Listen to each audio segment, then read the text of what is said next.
Je ne puis encore comprendre pourquoi les femmes sont si facilement excommuniées en Italie.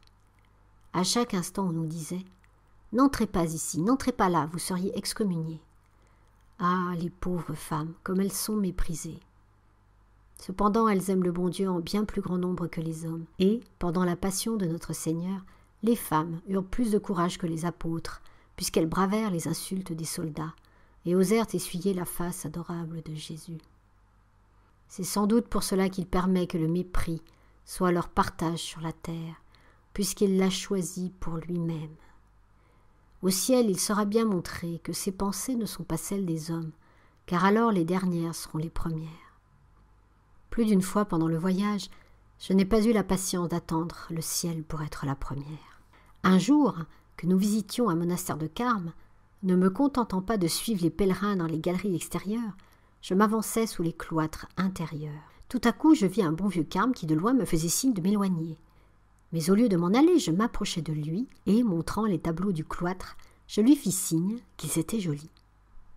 Il reconnut sans doute à mes cheveux sur le dos et à mon air jeune que j'étais une enfant. Il me sourit avec bonté et s'éloigna, voyant qu'il n'avait pas une ennemie devant lui. Si j'avais pu lui parler italien, je lui aurais dit être une future carmélite, mais à cause des constructeurs de la tour de Babel, cela me fut impossible. Après avoir encore visité Pise et Gênes, nous revînmes en France. Sur le parcours, la vue était magnifique.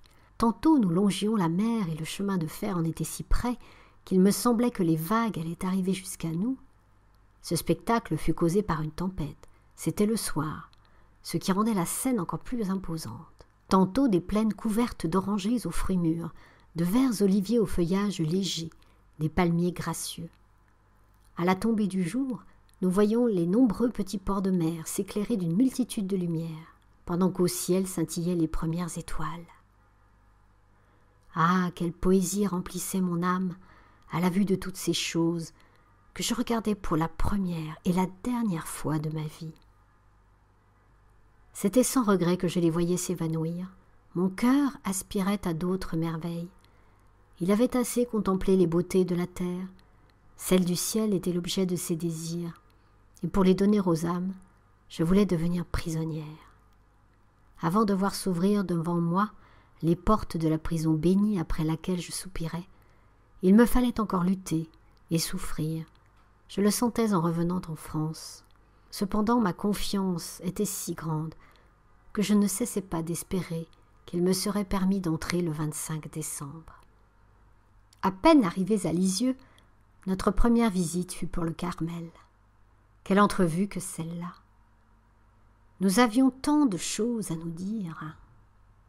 Depuis 1 mois de séparation, moi qui m'a semblé plus long, et pendant lequel j'ai plus appris que pendant plusieurs années.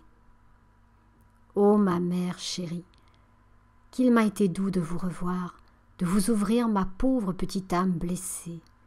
À vous qui saviez si bien me comprendre, à qui une parole, un regard suffisaient pour tout deviner.